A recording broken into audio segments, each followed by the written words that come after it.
So here we have this matrix equation, and our goal is to calculate the values of A and B. And so this is what we have. We have this matrix, and we have to multiply it by that matrix. Now, let's look at these, right?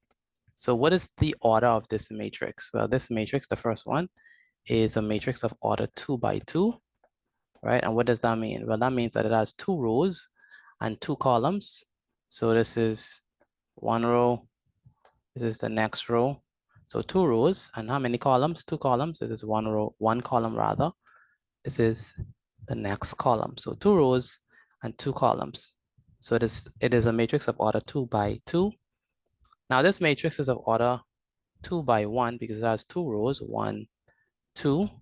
So it has 2 rows, right? And how many columns does it have, right? Well, it only have 1 column. So this is 1 column. And so 2 rows multiplied by 1. So 2 times 1. So the order of the first one is 2 by 2. The order of the second one is 2 by 1. All right. Okay, so next up, what we need to do is we notice that these two numbers are equal. So that means that we can multiply these two matrices. And we also can note is that the order of the resultant matrix is going to be 2 by 1.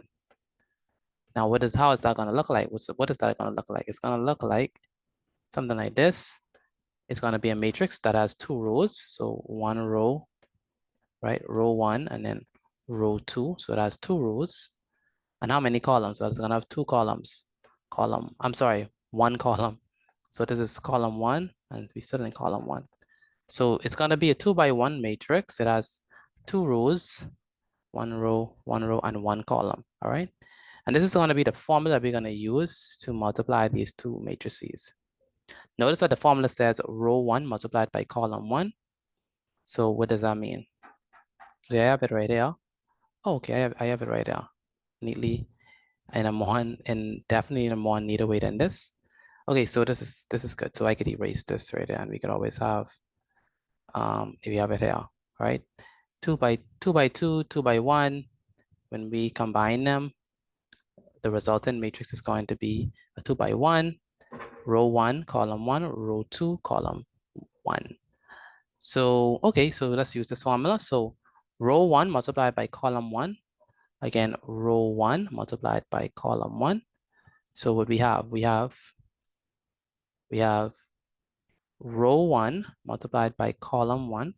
So we have A times 6. That's A times 6. And then negative 2 times 9.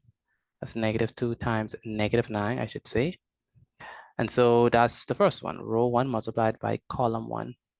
Next, we have row 2 multiplied by column 1.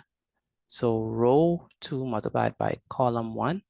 Again, row 2 multiplied by column 1. So we have 7 times 6, 7 times 6.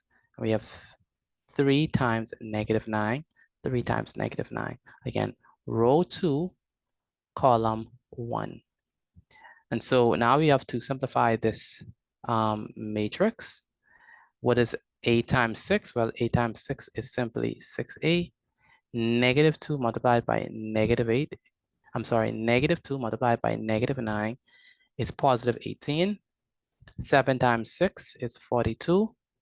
3 times negative 9 is negative 27. And we set this equal to 0b. Now, indeed, a positive and a negative multiplied by each other. Positive times a negative is going to be a negative. And so we have here is 42 minus 27, which gives us 15. So we have 6a is equal to 6a plus 18 is equal to 0. And then we have 15 is equal to b.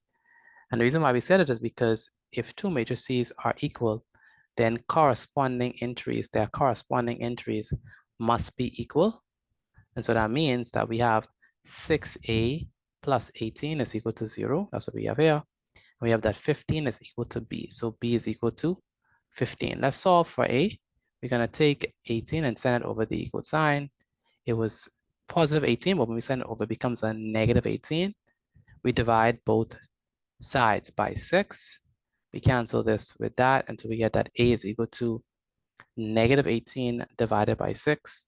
And negative 18 divided by 6 is equal to -3. So that means that A is equal to -3 and B is equal to 15. And that's the answer to this question.